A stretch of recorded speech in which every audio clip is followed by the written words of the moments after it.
और मैं हूं आपके साथ हरियाम यादव। अभी हम कटिहार में हैं और कटिहार में क्यों हैं और किस लिए आए हुए हैं कटिहार में, और हमारे साथ राजकमल यादव जी हैं। अब इनसे कुछ खास बातचीत करेंगे। ये पहले शिक्षक थे और शिक्षक होने के बावजूद ये समाज में जो है कि शिक्षक एक अच्छा माध्यम होता है प्रकाश का, फिर भी इन्होंने आखिर क्यों रिजाइन किया शिक्षक के पद को, और फिर ये कोसी निर्वाचन क्षेत्र से ये उम्मीदवार हुए और इनको आखिर शिक्षक होने के बावजूद इनको चुनाव में क्यों आना पड़ा, इस मुद्दे पर भी बात करेंगे।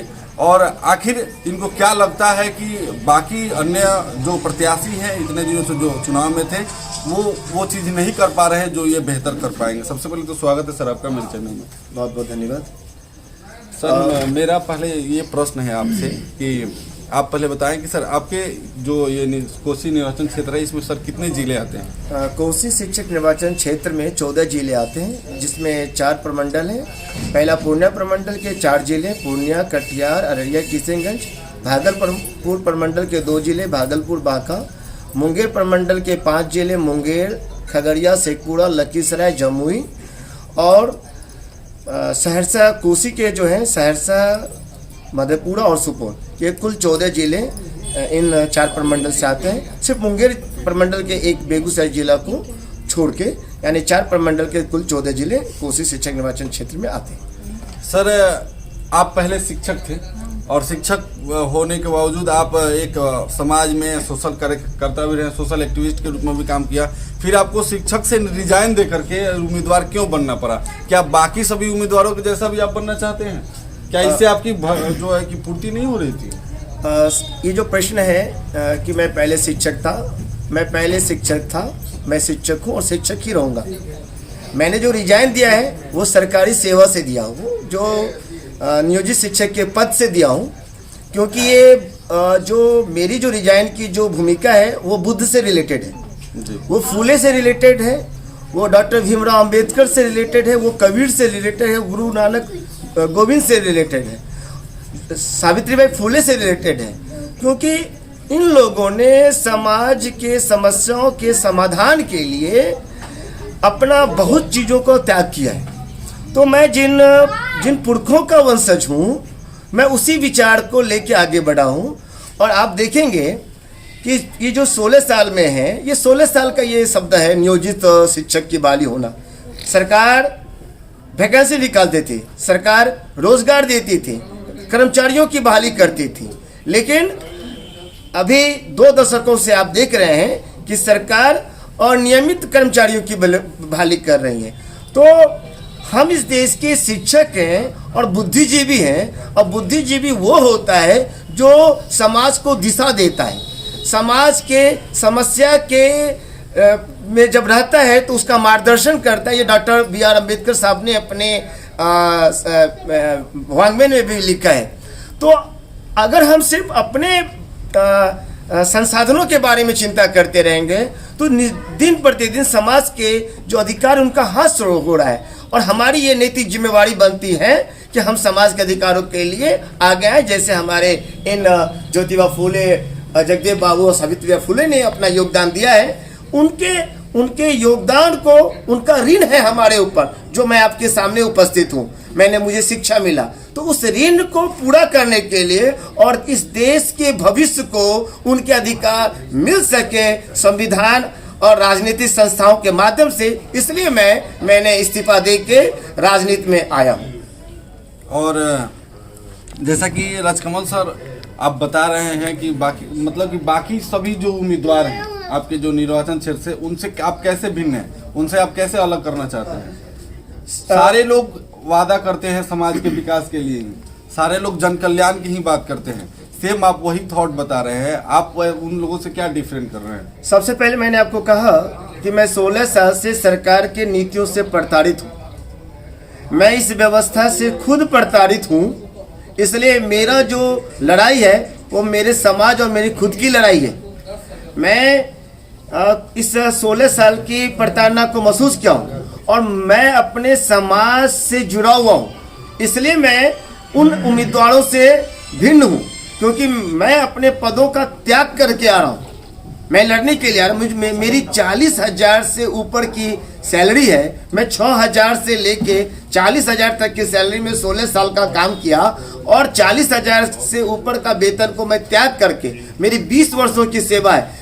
करीब आज के डेट में अगर आप देखें तो 2 से 3 करोड़ के आर्थिक मूल्यों का मैंने त्याग किया है।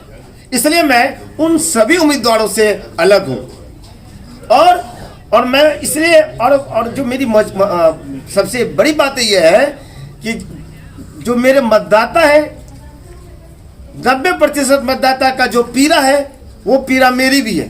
तो मेरे मतदाता और मेरी पीड़ा एक है, इसलिए मैं इस लड़ाई को ईमानदारी पूर्वक लड़ सकूंगा।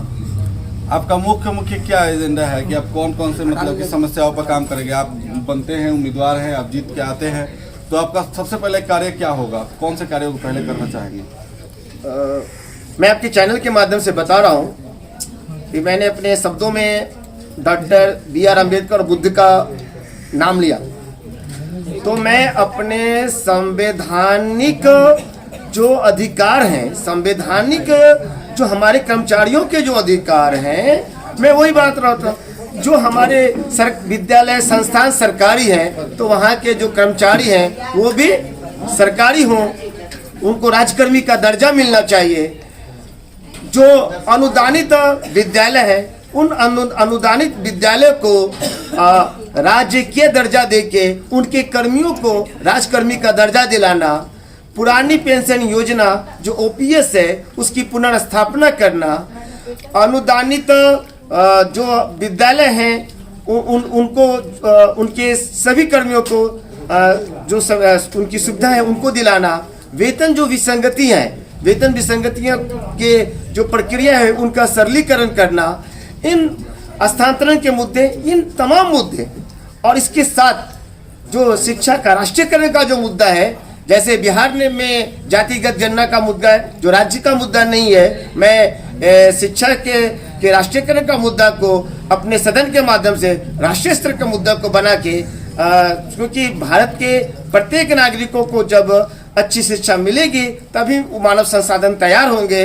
और डॉक्टर B.R. अम्बेडकर साहब ने कहा है कि शिक्षा शेरनी का दूध है, जो पिएगा वो गुर्राएगा। यानी हमारे जो लोग हैं वो शिक्षा लेंगे तो अपने अधिकार के लिए लड़ाई लड़ेंगे।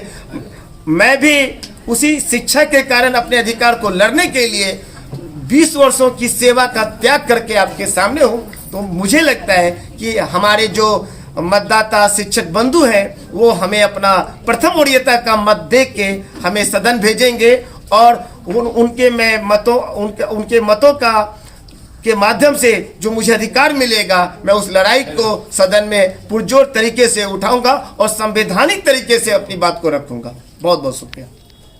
कमल यादव जी से, और हम अभी कटिहार में हैं और कटिहार में ये कोसी निर्वाचन क्षेत्र से उम्मीदवार हैं और इनके कई सारे संकल्प हैं। शिक्षा के राष्ट्रीयकरण करना, शिक्षाओं के अन्य मुद्दे हैं जो उनकी मतलब पीड़ा है, जो अपने बातों को खुल करके पटल पे नहीं रख पाते हैं शिक्षक।